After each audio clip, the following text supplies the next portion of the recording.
नमस्कार, आप देख रहे हैं मातृभूमि और मैं हूं आपके साथ रानी गुप्ता। अगवा सरकार जो कि तमाम वादे पर खड़े नहीं उतरे हैं। देखा जाए हेमंत सरकार की तो लाखों वादे, लाखों ऐसी बातें जो कह तो दिए हैं लेकिन अब तक उसमें खड़े नहीं उतरे हैं। बात करें बेरोजगारी की तो लोग सड़क पर आ गए हैं। बात करें जेपीएससी की तो लोग सड़क पे आ गए हैं। लेकिन आज एक ऐसा मामला हमारे सामने खुल के आया है जो आपके पैरों तले ज़मीन खिसका देगी। जी हाँ, सोशल मीडिया हैंडलिंग। सरकार अपने पीछे 1.25 लाख से भी ज़्यादा खर्च करती है रोज़ाना अपने सोशल मीडिया हैंडलिंग में। और बात करें रोज़गार की तो एक भी रोज़गार आज तक उभर के बाहर नहीं आई है। आइए आज ऐसे एक विशेष मुद्दे पे बात करते हैं। हमारे साथ अभी मौजूद है सुनील जी। इनसे जानते हैं कि क्या कुछ आईटीआई के माध्यम से कुछ बातें जो है वो उभर के बाहर आई है। सोशल मीडिया हैंडलिंग में बताया जा रहा है कि 1.25 लाख से भी ज़्यादा खर्च करते हैं वो अपने हैंडलिंग में। तो अभी ऐसा क्या मामला बाहर आया है? नहीं, बिल्कुल ये मामला सूचना एवं जनसंपर्क विभाग ने दिसंबर महीने के आखिरी हफ्ता में जो उपलब्ध कराई है उसमें ये बात खुल के आई है सामने कि मुख्यमंत्री अपनी सोशल मीडिया हैंडलिंग के लिए सिर्फ अपनी सरकार की नहीं, अपनी सीएम का जो ट्विटर हैंडल है और यूट्यूब फेसबुक है उसके लिए वो रोज़ाना 1.25 लाख रुपया खर्च करते हैं।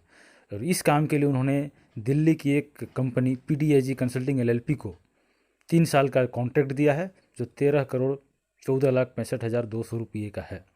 और इस काम को देने के लिए जो सरकारी नियम कानून जो नीति है सबको धता बताते हुए हम झारखंड में कोई छोटा सा भी टेंडर के लिए टेंडर डालते हैं तो कई तरह की फॉर्मेलिटीज़ डॉक्यूमेंट कई सालों का अनुभव मांगा जाता है। लेकिन यहाँ पे इस कंपनी के लिए सारे नियम कानून ताक पर रख दिए गए इतने बड़े अमाउंट के लिए। झारखंड गवर्नमेंट की जो स्टार्टअप पॉलिसी 2016 में आई थी उसमें था कि जो नई कंपनी जो झारखंड में जो स्टार्टअप्स हैं उनको हम प्रमोट करने के लिए टर्नओवर और एक्सपीरियंस में छूट देंगे, वो भी 5 करोड़ तक के काम के लिए। लेकिन यहाँ पे झारखंड के बाहर की कंपनी जो दिल्ली की है PDAG कंसल्टिंग LLP उसको 13 करोड़ का काम एक्सपीरियंस में छूट देते हुए, टर्नओवर में छूट देते हुए और इवन जो परफॉर्मेंस गारंटी बैंक गारंटी ली जाती है वो भी इस कंपनी से नहीं लिया गया और 13 करोड़ का काम दे दिया गया है। यही नहीं, काम शुरू करने से पहले ही कंपनी को 77 लाख रुपये अग्रिम भुगतान कर दिया गया ताकि कंपनी काम स्टार्ट कर सके। आमतौर पर इसके पहले के कामों में सरकार कंपनी से ही सारा इंफ्रास्ट्रक्चर जैसे कंप्यूटर्स या और जो ज़रूरत की चीज़ें हैं वो खरीदने को या इंस्टॉल करने को कहती है। लेकिन इस काम में सारी सुविधाएं भी सरकार ही देगी। सिर्फ वो लोग आएंगे और मुख्यमंत्री का ट्विटर हैंडल करेंगे, उसके लिए उनको रोज़ का 1.25 लाख रुपये दिए जा रहे हैं। एक तरफ सरकार वादा करती है, 2 साल हो गया सरकार के गठबंधन का और इसी में तमाम वादे पे खड़े अभी तक उतरे नहीं है और अपने सोशल मीडिया हैंडलिंग में केवल वो 1.25 लाख से भी ज़्यादा हर दिन खर्च कर रहे हैं। तो वो पैसे कहाँ से आ रहे हैं? नहीं, पैसे तो सरकार का जो भी पैसा है वो हमारा पैसा है, जनता का पैसा है। जो एक 5 रुपये का भी कुछ सामान खरीदता है तो वो किसी न किसी तरीके से टैक्स के रूप में सरकार के यहाँ जाता है।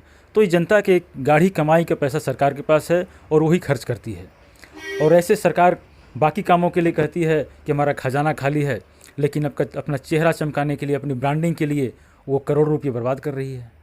सरकार का कहना है कि ये हमारे गरीब सरकार है, लेकिन अपने ब्रांडिंग में वो लाखों 2 लाख खर्च कर रहे हैं। नहीं, बिल्कुल लाखों नहीं करोड़ों रुपए खर्च कर रही है सिर्फ अपनी ब्रांडिंग के लिए। अगर सरकार काम करने वाली सरकार होती, काम करती तो जनता देखती और माउथ पब्लिसिटी ही जो है सबसे बड़ी पब्लिसिटी है, तो वही प्रचार का माध्यम होता है। लेकिन चूंकि काम ज़मीन पर दिख नहीं रहा है, हो नहीं रहा है, इसलिए उनको अपना चेहरा चमकाने के लिए, अपनी घोषणाओं कटोपोषण की घोषणाओं को लोगों तक पहुंचाने के लिए, अपनी वाहवाही खुद लूटने के लिए सोशल मीडिया का सहारा लेना पड़ रहा है।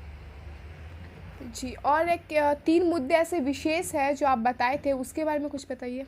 नहीं, मुद्दे तो 2-3 क्या विशेष बहुत सारे मुद्दे हैं।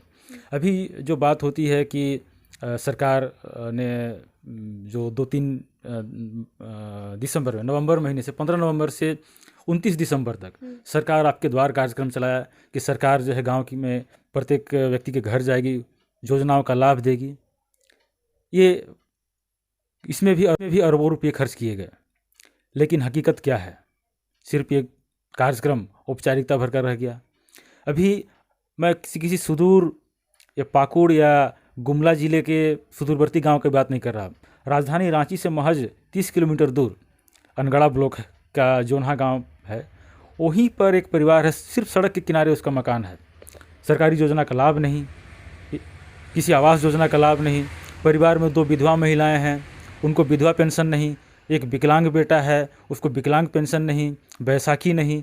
पैर में जख्म लिए 9 महीने से इलाज के लिए बाट जो हो रहा है, सरकार की तरफ से कोई सुविधा नहीं।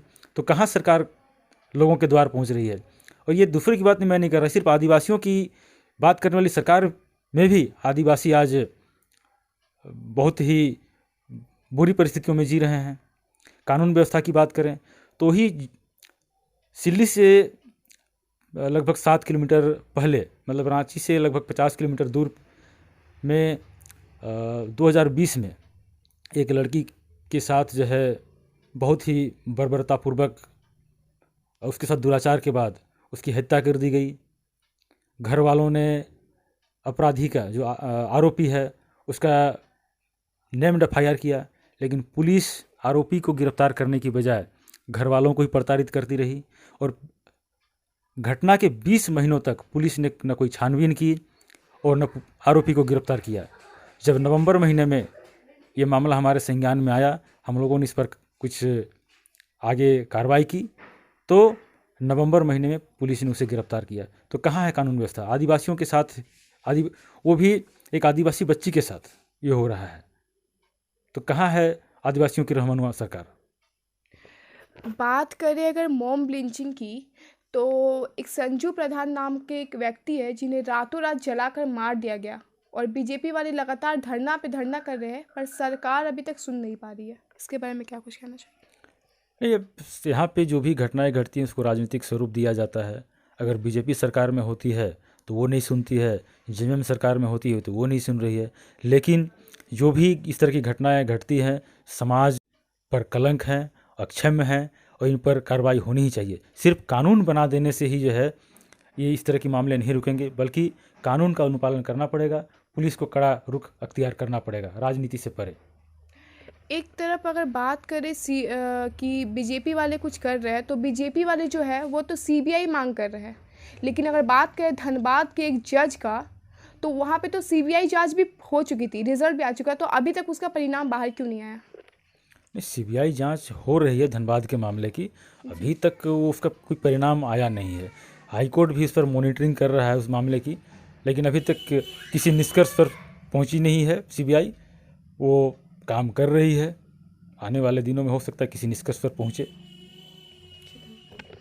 तो देखा आपने कि हमारे जो हेमंत सरकार है वो कैसे गोल गोल घुमाते हैं और अपनी जो बढ़ोतरी है वो किस तरीके से दिखाते हैं। आज के डेट पर अगर आप बात करें पैसों की, तो वो बेचारे जो गरीब है, जो बेबस है, जो बेरोजगार है, उन्हें अभी भक्ता सत्ता का कितनी ज़्यादा ज़रूरत है। और ये जो हमारे हेमंत सरकार है वो अपना चेहरा चमकाने के लिए, अपना सोशल मीडिया हैंडलिंग के लिए 1.25 लाख से भी ज़्यादा हर दिन खर्च करते हैं।